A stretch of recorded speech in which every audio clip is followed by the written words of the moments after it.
तो हम फिर से लेकर आ चुके हैं आप लोगों के लिए सुबह की सभी ताज़ा और बड़ी खबरें। एक एक कर आपको सारी खबरों की जानकारी देंगे। आज देश दुनिया में क्या कुछ हो रहा है। दरअसल सबसे पहली जो बिग ब्रेकिंग निकल कर आ रही है, आप लोगों को बता दें, शाहीन बाग की दादी छाई टाइम्स ऑफ मीडिया पर, तो बिलबिला उठे अंधभक्त। जी इसके बारे में बताएंगे कैसे शाहीन बाग की जो दादी है वो मैगजीन पर छाते ही बिलबिला उठे हैं मोदी भक्त। इसके बारे में विस्तार से बताएंगे।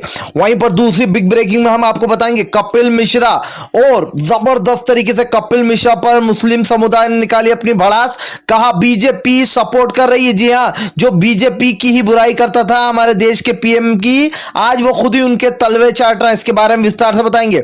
वहीं पर तीसरी बिग ब्रेकिंग में हम आपको बताएंगे एक बार फिर से भड़के असदुद्दीन ओवैसी सीडब्ल्यू और एनआरसी पर। कहा एनआरसी और सीडब्ल्यू हमारे देश को जुदा करने की एक साजिश है। जी हां, इसके बारे में विस्तार से बताएंगे। वहीं पर तीसरी बिग ब्रेकिंग में हम आपको बताएंगे, जी हां, बिहार का डीजीपी निकला मोदी भक्त। जी हां, मोदी का एजेंट निकला है बिहार का डीजीपी। आप लोगों को बता दें गुप्तेश्वर पांडे अब शामिल होने जा रहा है बीजेपी में। इसके बारे में भी आपको विस्तार से बताएंगे। वहीं पर अगली बड़ी खबर में हम आपको बताएंगे सिद्धू पाजी ने बोला पीएम मोदी पर अपना हमला। कहा देश के किसानों को घात पहुंचा रही है मोदी सरकार। जी हां, हर तरफ गोदी मीडिया पर हिंदू मुसलमान और किसानों को किया जा रहा है परेशान। इसके बारे में विस्तार से बताएंगे। वहीं पर अगली बड़ी खबर में हम आपको बताएंगे एक बार फिर से जो है यहां पर मोदी को टाइम्स ऑफ मीडिया ने छापा कि मोदी है मुसलमानों का विरोधी। जी हां, मोदी सरकार का बड़ा खुलासा किया है टाइम्स ऑफ मैगजीन ने। इसके बारे में विस्तार से बताएंगे क्या कुछ बोला है। वहीं पर अगली बड़ी खबर में हम आपको बताएंगे विपक्षी दल ने बोला पीएम मोदी पर अपना हमला। कहा आजादी छीन रही है लोगों की मोदी सरकार। जी हां, बिल जिस तरीके से किसानों का पास किया गया है इसको वापस लेने की मांग, जबरदस्त तरीके से प्रदर्शन चालू। इसके बारे में भी आपको विस्तार से बताएंगे। वहीं पर अगली बड़ी खबर में हम आपको बताएंगे शाहीन बाग की दादी की हर तरफ तारीफ। जी हां, कहा हमारी शाहीन बाग की दादी किसी से कम है क्या, ऐसा काला कानून नहीं आने देंगे। आप जज्बा देखिए, आज 85-90 साल की जो दादी हैं उनका जज्बा देखिए बैठने का। इसके बारे में आपको शांति से बताएंगे क्या कुछ बोला है लोगों ने। वहीं पर अगली बड़ी खबर में हम आपको बताएंगे जबरदस्त तरीके से मोदी का विरोध। जी हां, किसानों ने कर दिया बड़ा ऐलान। जगह जगह जाकर 25 तारीख को पूरी तरीके से भारत बंद का ऐलान हो रहा है। जी हां, आप लोगों को इसके बारे में बताएंगे किस तरीके से विपक्षी दल के साथ साथ अब जनता भी मोदी को आघात पहुंचा रही है। वहीं पर आप लोगों को बता दें अगली बड़ी खबर में हम आपको बताएंगे कपिल मिश्रा और अर्नब गोस्वामी पर लोगों ने बोला हमला। कहा इन जैसे लोगों को हिंदू मुसलमान फैलाने के लिए रखा है बीजेपी ने। जी हां, हिंदुत्व फैला रही है बीजेपी। इसके बारे में भी विस्तार से आपको बताएंगे। तो सारी खबरें एक एक कर देंगे। खैर चलिए बढ़ते हैं सबसे पहली और बड़ी खबर की ओर। दरअसल आप लोग बता सबसे पहली जो बड़ी खबर निकल कर आ रही है, जी हां, आप लोग बता दें शाहीन बाग की दादी छाई टाइम्स ऑफ मैगजीन पर, जिसके बाद जो अंधभक्त मोदी के वो बिलबिला रहे हैं। दरअसल आप लोग बता दें शाहीन बाग में जिस तरीके से प्रदर्शन चला था, 85 ईयर ओल्ड की जो दादी है उनका देखने लायक थी, उनका हिम्मत, उनका जज्बा। जिस तरीके से ये काला कानून हमारे देश में लाया जा रहा था, इस काले कानून को दादी ने मुंह तोड़ जवाब दिया था और मोदी को भी मुंह तोड़ जवाब दिया था, जिसमें टाइम्स ऑफ मैगजीन ने उनके बारे में लिखते हुए उनकी तारीफ की गई है। जी हां, आप लोग बता दें कहा गया है कि हमारे देश की जो दादी हैं वो क्या किसी से कम है।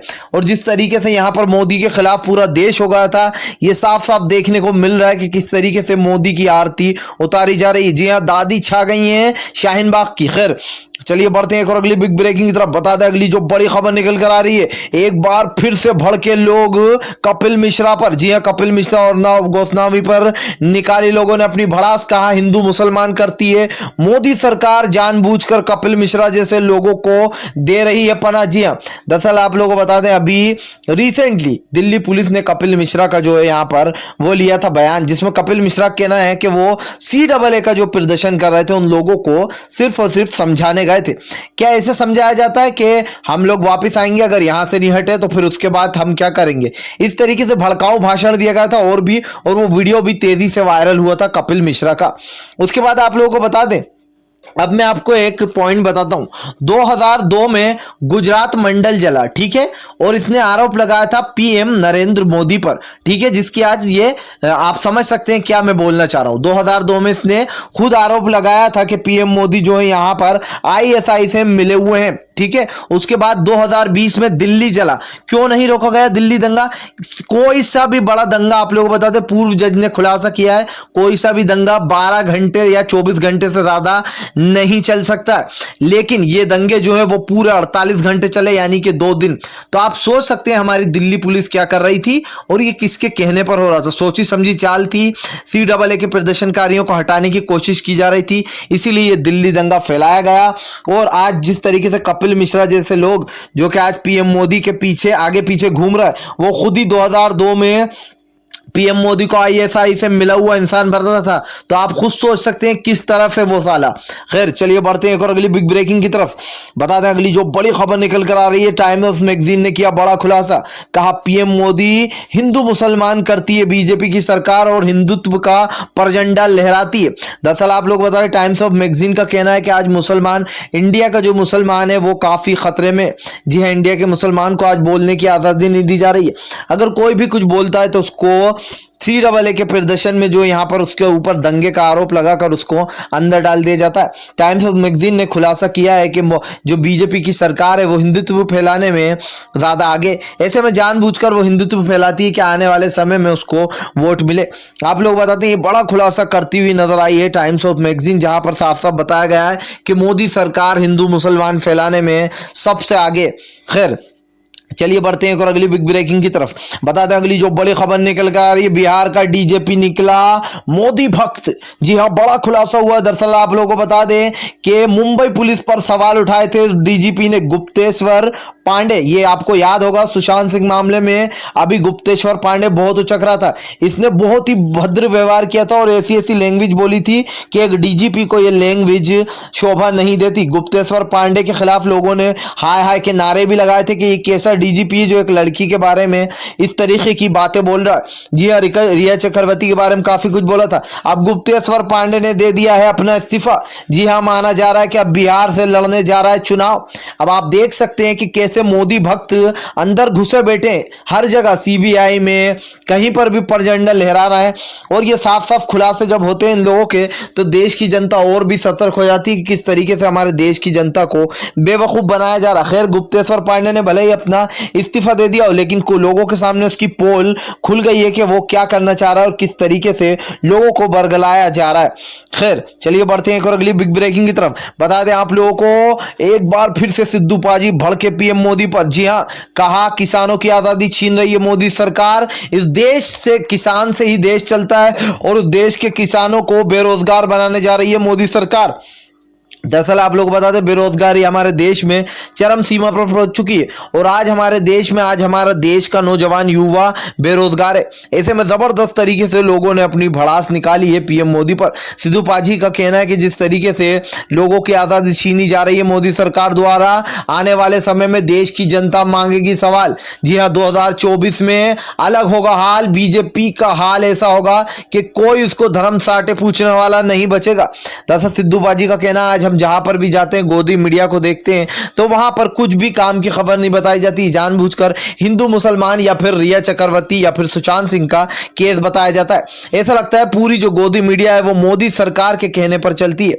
आज हमारे देश की मीडिया का मजाक उड़ाया जाता है बाहर की जगहों पर। ऐसे में सिद्धू पाजी ने जबरदस्त तरीके से हमला बोला। कहा देश की जनता के ऊपर, देश के किसान के ऊपर काला कानून थोपना चाहती है बीजेपी की सरकार। मुकेश अंबानी जैसे लोगों को, उद्योगपतियों को और भी अमीर बनाना चाहती है। चलिए खैर बढ़ते हैं एक और अगली बिग ब्रेकिंग की तरफ। बता दें अगली जो बड़ी खबर निकल कर आ रही है, एक बार फिर से भड़के असदुद्दीन ओवैसी। आप लोग बताया CAA और NRC को काला कानून। जी हाँ, कहा देश की जनता को बेवकूफ बनाया जा रहा था कि मुसलमानों को नहीं है इससे कोई भी खतरा। आखिर अगर इससे खतरा नहीं है, असदुद्दीन ओवैसी ने पूछा, तो फिर मुसलमानों का ही नाम ऐड क्यों किया गया था कि मुसलमानों को नागरिकता नहीं दी जाएगी। जी हाँ, बाहर से आए हुए जो भी मुसलमान है। आप सोच सकते हैं ये चीज लिखने के बाद कोई कैसे बोल सकता है कि इससे मुसलमानों को, इस कानून से कुछ भी खतरा नहीं है इस देश के मुसलमानों को।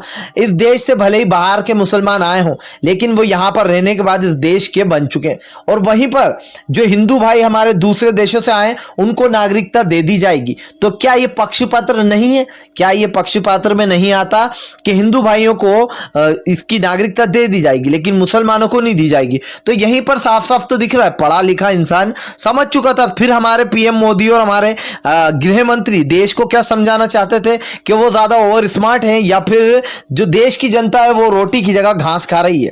खैर, असदुद्दीन ओवैसी ने अपनी नाराजगी जताते हुए कहा है कि आज जो टाइम्स ऑफ मैगजीन ने जो दादी की तारीफ की, आज भी हमारे देश के हर बुजुर्ग के अंदर वो जज्बा है कि वो काले कानून के आगे हमारे देश की जब भी सरकार गलत कानून लाने की कोशिश करेगी तो वो ऐसे ही आवाज उठा सकती है। सुप्रीम कोर्ट ने भी कहा है, माननीय सुप्रीम कोर्ट ने, कि आप शांतिपूर्ण ढंग से किसी भी चीज का विरोध कर सकते हो। खैर, चलिए बढ़ते हैं एक और अगली बिग ब्रेकिंग की तरफ। बता दें अगली जो बड़ी खबर निकल कर आ रही है जबरदस्त तरीके से, बिहार में मोदी का विरोध। जी हां, कहा किसानों की सांस घोट रही है मोदी सरकार। राहुल गांधी ने भी बोला हमला, कहा जो कांग्रेस ने इतने समय से दूसरे देशों के साथ जो रिश्ते बनाए थे, बीजेपी की सरकार ने पूरी तरीके से वो रिश्ते बिगाड़ दिए नरेंद्र मोदी ने। जी हां, दरअसल आप लोगों को बता दें जबरदस्त तरीके से मोदी का विरोध चल रहा है। दरअसल जो भी हमारे जो बाहर के देश है उनसे जो विपक्षियों ने, यानी कि कह सकते हैं जो कांग्रेस ने रिश्ते बनाए थे, आज वो पूरी तरीके से मोदी ने खत्म कर दिए। ऐसे में राहुल गांधी का कहना है कि इतने सालों की जो मेहनत थी कांग्रेस की, वो मोदी सरकार ने पूरी तरीके से खत्म कर दिए। जी हां, आप लोग बता दें दरअसल बांग्लादेश के साथ काफी रिश्ते बिगड़ चुके हैं, चाइना के साथ मोदी के रिश्ते बिगड़ चुके हैं। ऐसा माना जा रहा है चीन और बांग्लादेश एक हो गया है। जी हां, ऐसे में हमारे इंडिया को काफी खतरा है। राहुल गांधी भड़कते हुए नजर आए पीएम मोदी पर। खैर, अगर आप भी शांतिपूर्ण ढंग से पीएम मोदी की इन सभी गलत नीतियों का दिल से विरोध करते हो तो इस वीडियो को दिल से लाइक करके हमारे चैनल को सब्सक्राइब करके अपना समर्थन दर्ज कराएं, क्योंकि हम एक ऐसे निष्पक्ष पत्रकार हैं जो कि आप तक सिर्फ सच और सच पहुंचाने की कोशिश करते हैं। तो हम मिलेंगे आपसे नेक्स्ट वीडियो में, तब तक के लिए वंदे मातरम, जय हिंद।